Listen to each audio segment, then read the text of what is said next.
What's up, everybody? Rod J back again. Thanks for swinging by to check out another video. This is actually a little bit different, so I decided to get back into making some beer. A few of my buddies here in Cincinnati had asked me about it a few times, and I've been meaning to get back and do it for a while and just been sidetracked with everything else. Still going to be doing the beer reviews and everything, but looking forward to getting back involved and looking to make a beer. Now, the beer that I'm going to actually be making will actually be an extract brew. I haven't gone all grain as of yet, but I also make smaller type batches of beer.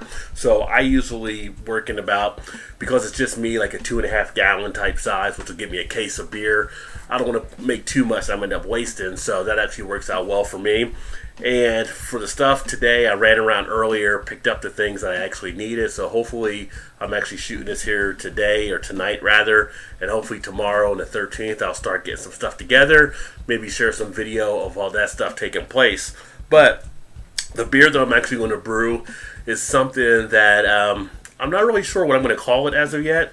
I've brewed in the past before, and I've brewed for certain styles, and this time I just want to kind of brew for a certain taste that I like. So as many of you know, I'm a fan of pale ales, I'm a fan of stouts.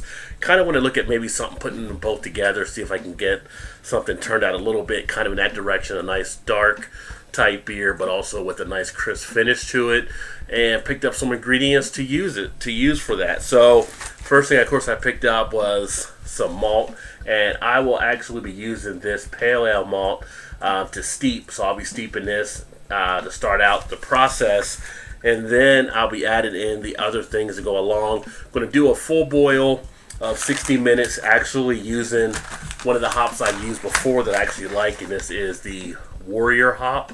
So I don't know if you're familiar with this, but this carries a high alpha, as you can see there, at 16.2%. So it should enhance the bitterness of the beer for what I'm looking to do. And as it mentions here, aroma has a nice mild and resinous type feel with some of the citrus and pine and herbal characteristics. So I kind of want to do, like I said, a crossover type thing. So this will actually be the base that I will actually use these for the main boil for the bitter in, and then what I'll actually use for some of the aroma that I also dry hop about a week or so out will actually be Amarillo hops. So if you're not familiar with those, here's a look at these ones.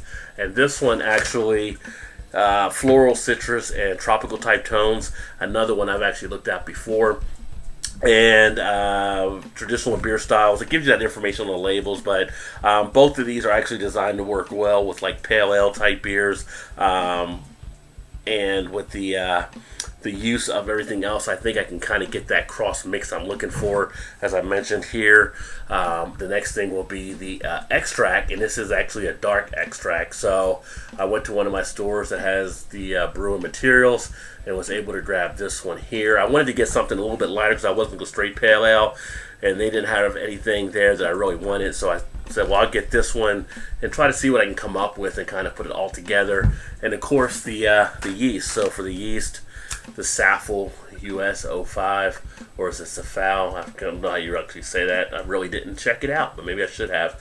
But anyway, I got this one here. Pretty common use that a lot of people actually use in brewing, and this is designed to actually add a crisp finish to it. I thought about maybe using some Irish malt, something like that, everything cleared up, but I actually like my beers that add a little bit of a cloudiness to them, so not too worried about that. Knock on wood, all the other batches I've done have actually turned out pretty well, but hopefully this one will go the same way. It's been about probably a year and a half since I brewed some beer, so looking forward to having some fun, but just wanted to give you guys an update. So maybe you'll see some stuff on that video, and then of course I'll be getting more of the reviews updated. I've been kind of away from the stuff here for a little bit because the last couple of weeks have been kind of crazy, so we haven't had like the Thursday night show that we usually put on, but that'll be coming back as well, and we'll be talking about some different things there in the beer world.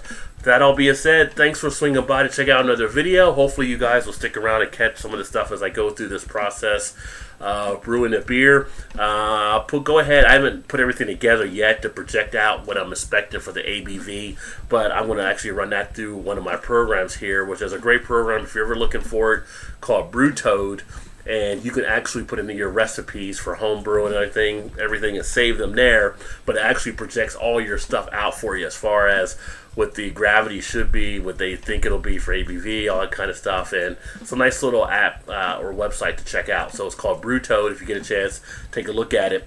That all being said, thanks for swinging by. Check out another video. I look forward to catching you next time. But I don't really have a beer in my hand to really say keep drinking those good craft beers. But you guys all know that already. So with that all being said, I look forward to catching you next time.